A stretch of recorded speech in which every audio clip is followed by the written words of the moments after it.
అంటాను గత 10 ఏళ్లలో కాంగ్రెస్ ఎన్ని ఉప ఎన్నికలు గెలిచిందండి తెలంగాణలో కాదు కాంగ్రెసే కాదు ఉద్యమ పార్టీ రాజకీయ పార్టీగా మేము 2014లో రూపాంతరం చెందిన తర్వాత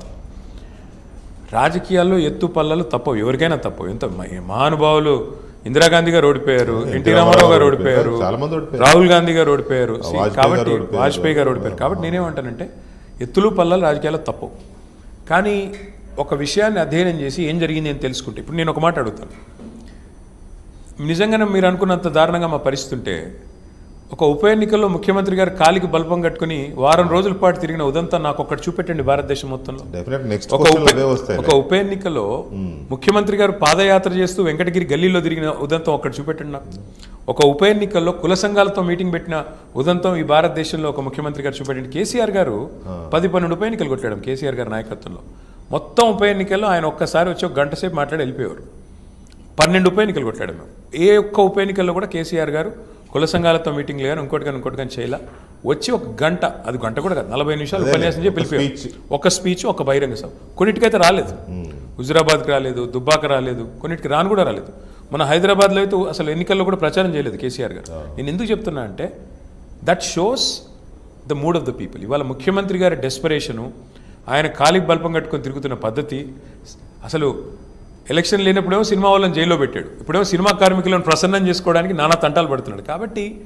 this shows how bad the situation కార్మికులు కాదుగా అందుకని కార్మికులు వేసుకున్నారు నేను అదే అంటున్నా ఎవరిని జైల్లో పెట్టారో ఎందుకు పెట్టారో పేర్లు మర్చిపోతే కూడా పగబట్టి వాళ్ళ మీద ప్రతీకార ధోరణితో ఎలా వ్యవహరించారు ఇదంతా ప్రజలు చూస్తున్నారు ఇవాళ అదే సినిమా వాళ్ళను కాకపట్టడానికి ఎన్ని తంటాలు పడుతున్నాడో కూడా ప్రజలు చూస్తున్నారు రైట్ మనం జూబ్లీ హిల్స్ మళ్ళీ ఒకసారి ఇక్కడికి వస్తే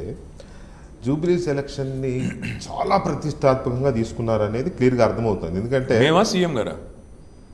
ఐ మీన్ అందరూ ఎందుకంటే ఒక్క మాట ప్రతిపక్షంలో మా సీట్ అది మేము ప్రతిపక్షంలో మా సీట్ కాబట్టి మేము ప్రతిష్టాత్మకంగా తీసుకోవడం సహజం అసహజం ఏంటి అంటే ముఖ్యమంత్రి కాలికి బల్బం కట్టుకొని గల్లీలో తిరగడం అనేది ఇంతవరకు నేను అన్నాడు ఉప ఎన్నికలు ప్రతిష్టాత్మకంగా తీసుకున్నది కాంగ్రెస్ ప్రతిష్టాత్మకంగా తీసుకుంది మీరు మీ సిట్టింగ్ సీట్ని నిలబెట్టుకోవడానికి దట్ ఈస్ యువర్ నీడ్ కదా దీనికి ఈ సందర్భాన్ని మనం ప్రస్తావిస్తే అట్ ది సేమ్ టైం బీజేపీకి ఎక్కడ గెలుస్తుందా గెలవదా సెకండరీ కానీ మొత్తం ఏదైతే బీజేపీ వాళ్ళు కూడా ఎంతో కొంత వాళ్ళ ప్రభావం చూపడానికి వాళ్ళ ప్రయత్నాలు వాళ్ళు చేస్తారు చూపడానికి అన్నాను ఎక్కడ మీరు ఇప్పుడు చూపడానికి అన్నాను నేను మీకు మళ్ళీ చెప్తాను ఈ మిస్కన్సెప్షన్ మీరు క్లియర్ చేయాలి అసలు బీజేపీ రాష్ట్రంలో 2 ఏళ్లుగా సహాయ పార్టీగా కాంగ్రెస్ కు సహాయకారిగా పనిచేస్తుంది తప్ప ఒక్క ఇష్యూ మీద పోరాటం చేసి మాకెక్కడ సాయం చేశారు మీరు ఒకటి ఆలోచించండి